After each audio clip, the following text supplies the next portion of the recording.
Jean-Claude Rochelot, juste revenir sur la question de la procédure pour s'en aller vers le TAC, Oui. pour déterminer éventuellement le prix. Lors du dernier conseil, vous aviez dit que vous étiez pour tenir informer les citoyens. Ce serait peut-être le fun qu'on ait de l'information plus fréquente que d'avoir de l'information juste une fois par mois lors du conseil. Parce qu'on sait qu'il va y avoir une rencontre le 29 avril devant la juge avec les avocats et les évaluateurs des deux parties pour adopter un calendrier pour la procédure. Mm-hmm. Puis selon les informations que moi j'ai lues sur Internet à propos de ça, c'est que les évaluateurs, normalement, ont 2 mois pour produire leurs évaluations. Donc, moi, ma question, c'est là-dedans, c'est qu'allez-vous faire pour réduire la facture totale pour les payeurs de taxes de Val-David? Car il y a un prix à payer pour votre mauvaise gestion et le gambling que vous avez fait avec l'argent des citoyens en mettant des réserves sur ces terrains-là alors qu'il y avait déjà un projet dessus. Donc, est-ce que vous allez négocier avant de vous rendre au TAC, comme je l'ai souvent proposé depuis le début, afin de réduire la facture pour les citoyens? Mon autre question, c'est, vous dites que vous allez prendre l'argent des règlements d'emprunt, c'est ce que j'ai compris, lorsque vous allez devoir payer pour les montants préliminaires et, je présume, la grosse facture, ça va être par règlement d'emprunt aussi, donc il va faire augmenter la dette. Et j'aimerais savoir aussi, où sont les états financiers vérifiés de 2024? Parce que dans les états financiers vérifiés de 2024, normalement, on devrait voir une provision dans les états financiers vérifiés. On ne les a pas vus encore, les états financiers vérifiés, quand il s'agit d'un événement qui est postérieur à la date du bilan, donc bilan qui est au 31 décembre. Donc, tout ce qui est les choses comme les décisions qui fait que tant que ce n'est pas signé, on doit les rapporter dans les états financiers et malheureusement, on n'a pas vu encore les états financiers. Donc, je me demande où sont passés les états financiers. Et un dernier petit point à propos de l'hôtel de ville versus le pôle. Je tiens à rappeler que vous avez fait faire un rapport par une firme d'experts pour mettre aux normes l'hôtel de ville actuel. C'était pour 1,7 million.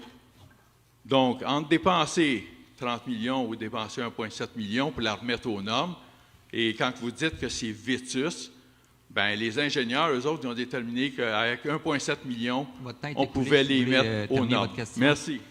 Merci. Alors, M. Rochelot, pour répondre à votre préoccupation sur avoir les informations plus rapidement par rapport aux démarches pour l'acquisition des terrains de la Sapinière, comme on disait tantôt, on a mis en ligne aujourd'hui sur le site web les grandes étapes à venir dans le dossier, puis on va les maintenir à jour, effectivement, lors de la rencontre du 29 avril, quand il y aura un échéancier, on va pouvoir le mettre en ligne. Mais présentement, on a mis en ligne les grandes étapes. Puis, donc, ça va être mis à jour aussitôt qu'on a des nouvelles informations. Vous aviez aussi une préoccupation pour où sont passés les états financiers. Alors, monsieur, à vous la réponse. Les vérificateurs vont être ici dans 2 semaines. Il y a eu un rapport d'1 mois dû à une situation de mortalité à la municipalité. Donc, les délais pour nous sont acceptables et respectent les exigences du Code municipal. Donc, ça devrait être déposé au conseil probablement, si tout va bien, à la séance du mois de mai. Je me croise les doigts. Et puis, pour revenir avec votre point pour l'hôtel de ville, c'est vrai qu'on a fait faire une évaluation qui nous démontre que notre hôtel de ville a besoin de beaucoup d'amour. Effectivement, s'il y avait juste l'hôtel de ville à faire, vous avez tout à fait raison, on ne devrait faire que l'hôtel de ville. Mais je vous rappelle qu'on a eu une subvention pour une bibliothèque qu'on aimerait bien pouvoir utiliser. Et on s'est dit qu'en mettant la bibliothèque et l'hôtel de ville ensemble dans un pôle citoyen, en fait, on s'est rendu compte qu'on avait accès à encore plus de subventions.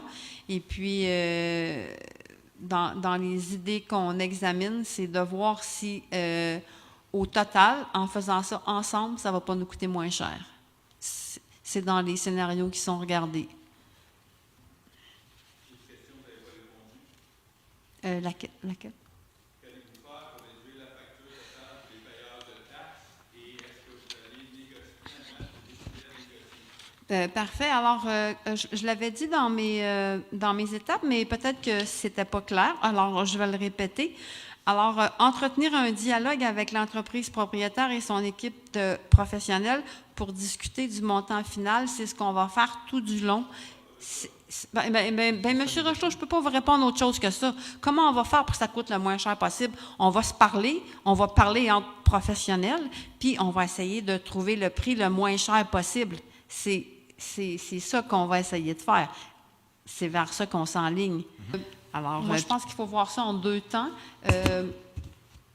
À l'automne, idéalement, à l'automne, on va être propriétaire du terrain.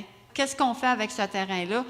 Moi, je pense qu'il faut, en tout cas, dans mon imaginaire, dans mes rêves, on va faire ça en gang. Je pense qu'il y a assez de créativité puis de cerveau à Val-David pour qu'on trouve quoi faire avec ces terrains-là, puis comment on pourrait les rentabiliser.